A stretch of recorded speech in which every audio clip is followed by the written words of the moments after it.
From UFOs to psychic powers and government conspiracies, history is riddled with unexplained events. You can turn back now or learn the stuff they don't want you to know.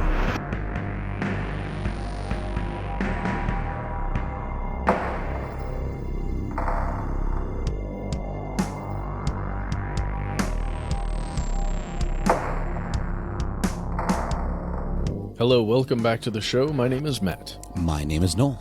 They call me Ben. We are joined, as always, with our super producer, Alexis, codenamed Doc Holliday Jackson. Most importantly, you are here, and that makes this the stuff they don't want you to know. You know what time of the week it is, fellow conspiracy realist. If you're listening to this on the day the show comes out, welcome back to Strange News. This is where my colleagues and I dig deep into the minds of the internet and into the minds of people who work in the world of all things fringe to find stories that either haven't made it to the news, will give us some important doors for discussion in future episodes, or we just need to talk about. And I was thinking, you guys know I've been working on trying to be a bit more of a positive person with mixed results. I was thinking we could open today's show up with a special congratulations to 61 people in the UK who recently got out of a tough situation. We all know the band Oasis. There's a cover band called Oasis that was playing a gig. It's supposed to be a one-night gig at a remote bar in the UK, but unfortunately, due to a storm, they were stuck there for 3 days, up until a couple hours before we recorded this episode. So they're out.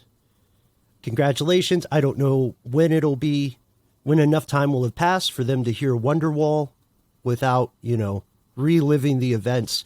But I had to ask you guys, I know we talked a little bit about Oasis off air.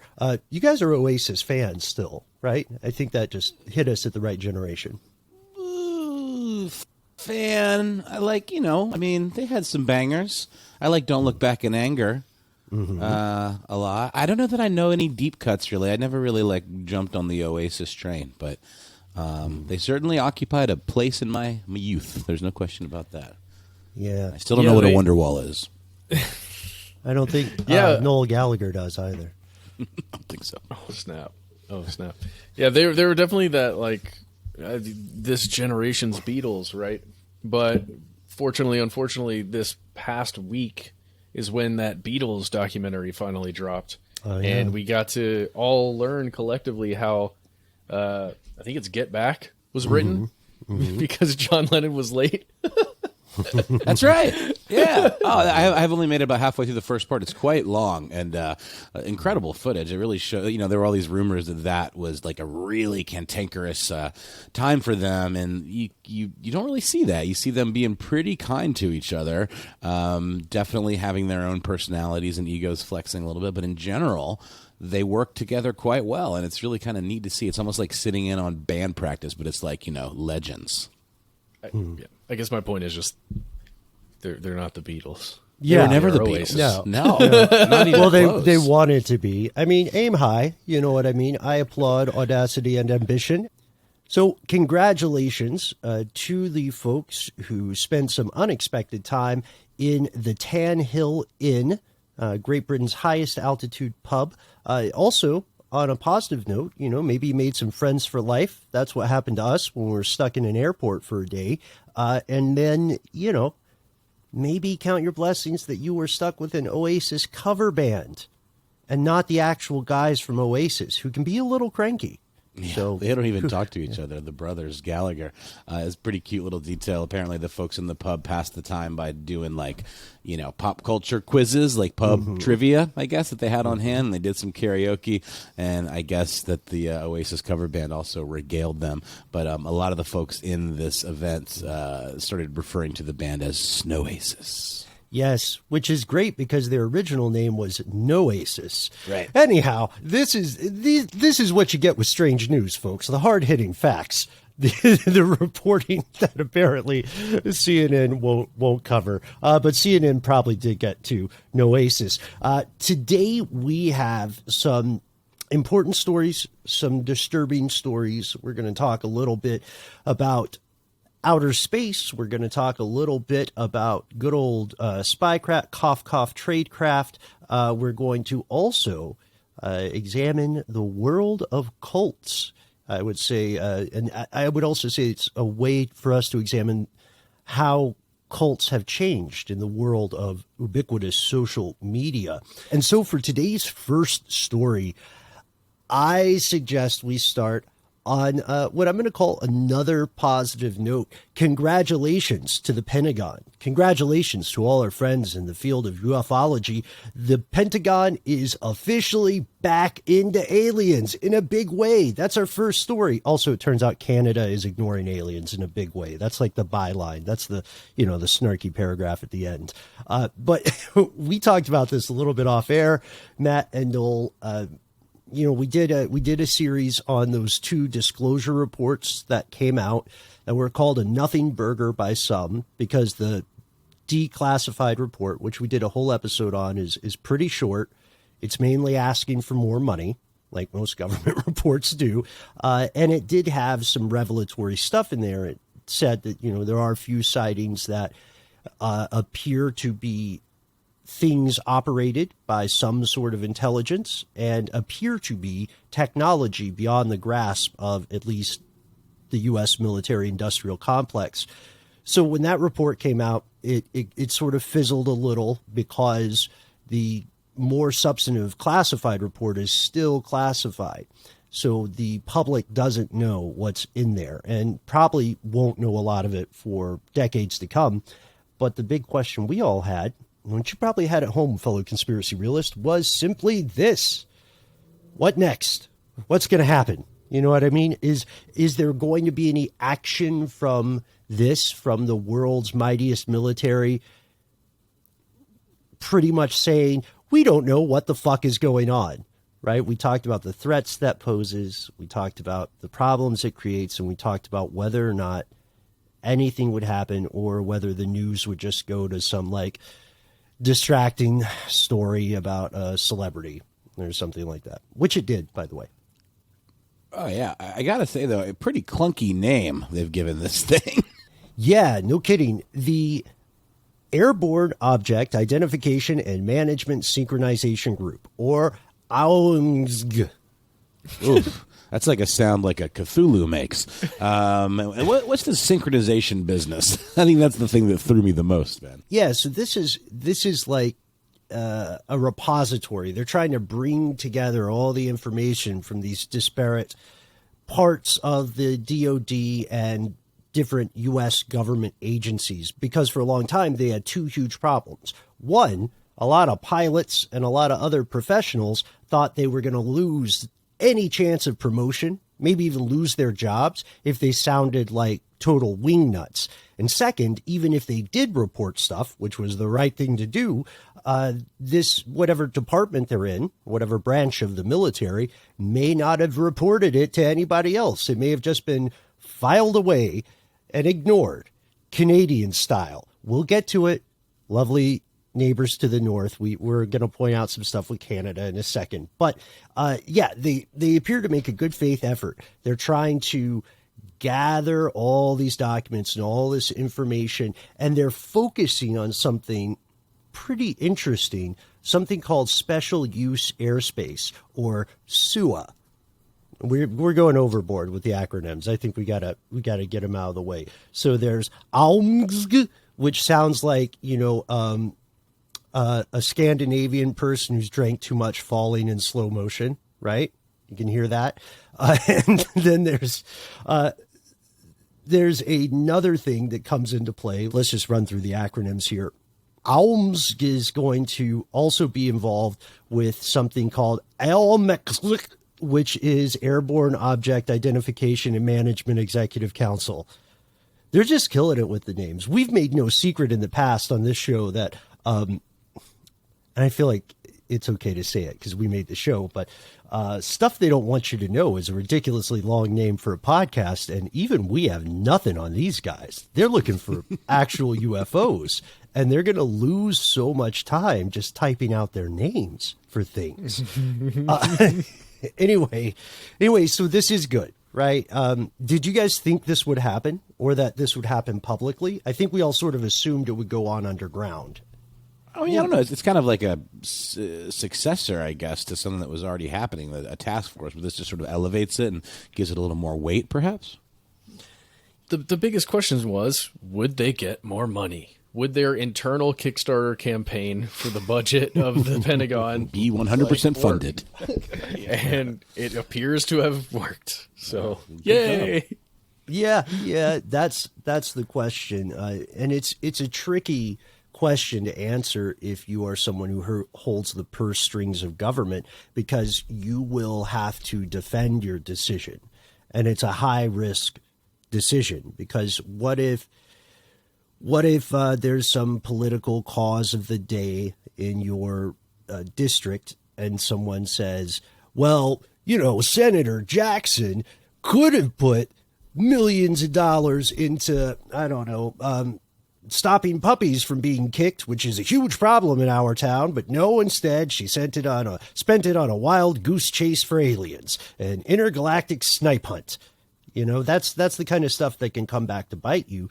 But this is also a necessary thing to do, because special use airspace is mission critical to the U.S. You guys have heard the phrase special use airspace. I feel like just hearing the phrase, we can all kind of guess what it means, right? It's the places where you can't just fly, right? Yeah.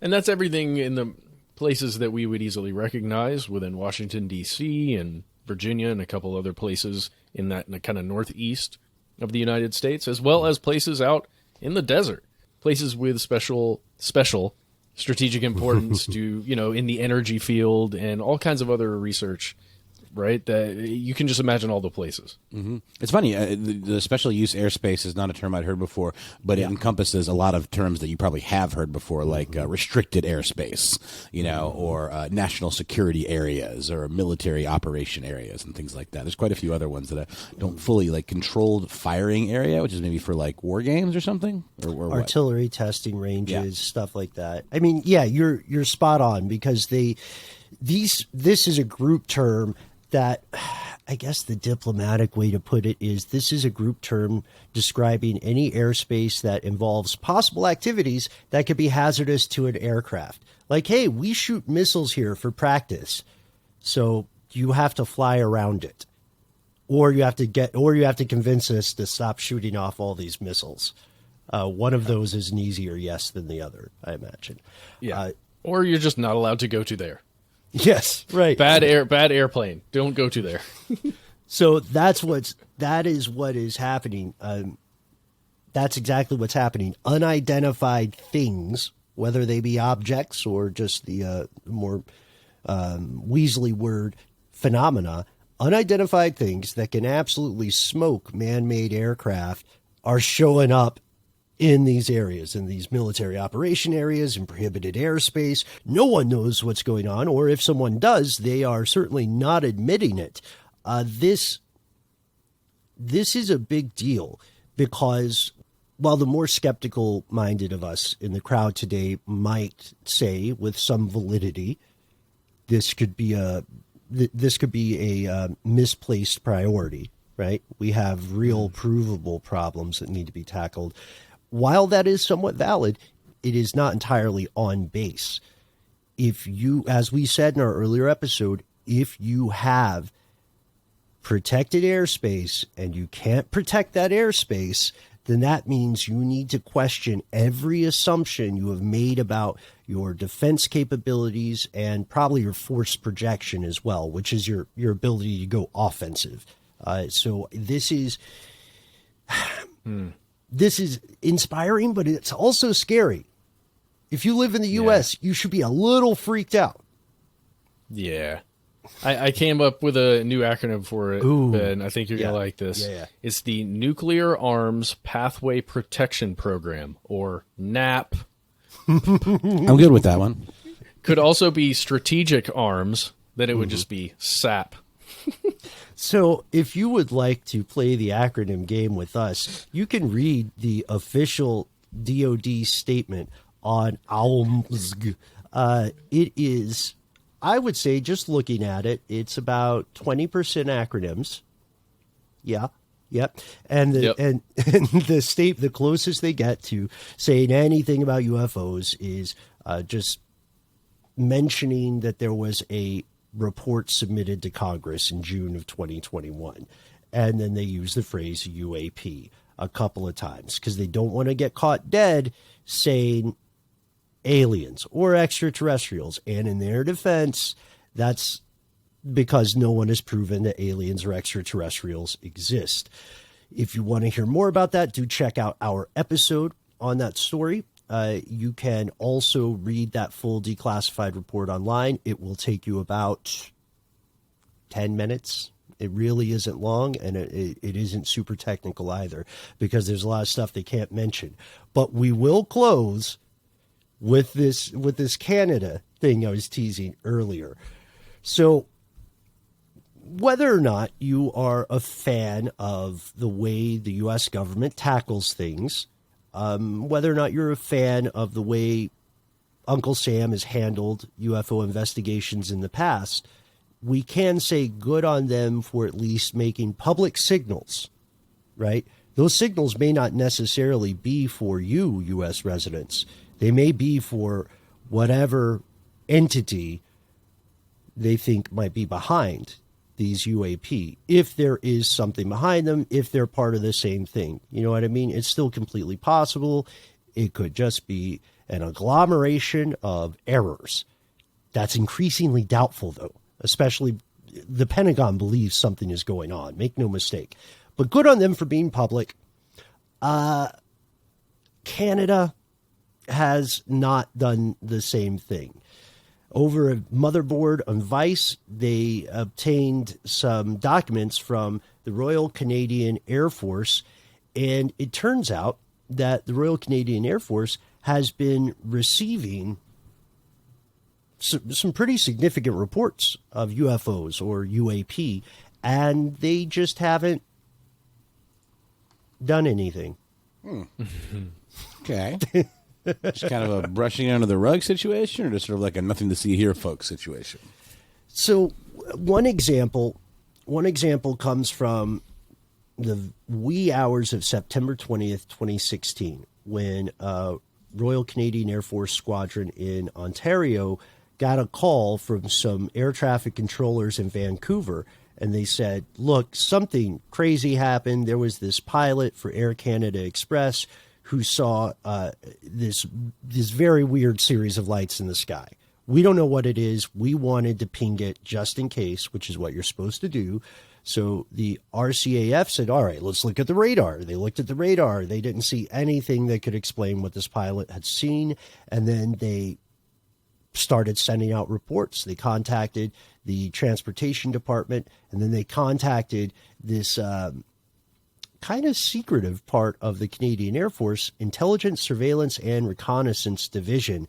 And then those folks just didn't do anything. We also wouldn't have known about this if Vice had not gone through Canada's Access to Information Act, which is sort of like our, it's like the U.S. FOIA, but for Canada, Freedom of Information Act.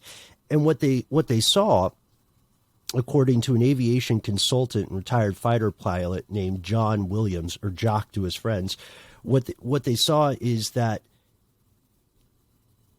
the authorities were aware of this kind of stuff, and they also weren't taking a lot of action. Now, this isn't to say that they weren't doing their jobs or they were being incompetent. They filed reports. It's just there wasn't an AUMSG or something like that for them to follow up with. So maybe, just maybe, Canada will be taking a page from the U.S.'s book, which I normally wouldn't advise, and digging a little deeper. So that's where we're going to leave it for now. We'll follow up. Let us know what strange things you have seen in the sky. 1-833-STD-WYTK or conspiracy@iheartradio.com. We're going to pause for a close encounter of the ad kind. Oh, God, that's terrible. I wrote that down earlier. It was good, Ben. It was worthy of a scribble. No, I like it. I'm going to suffer in shame for the ad break.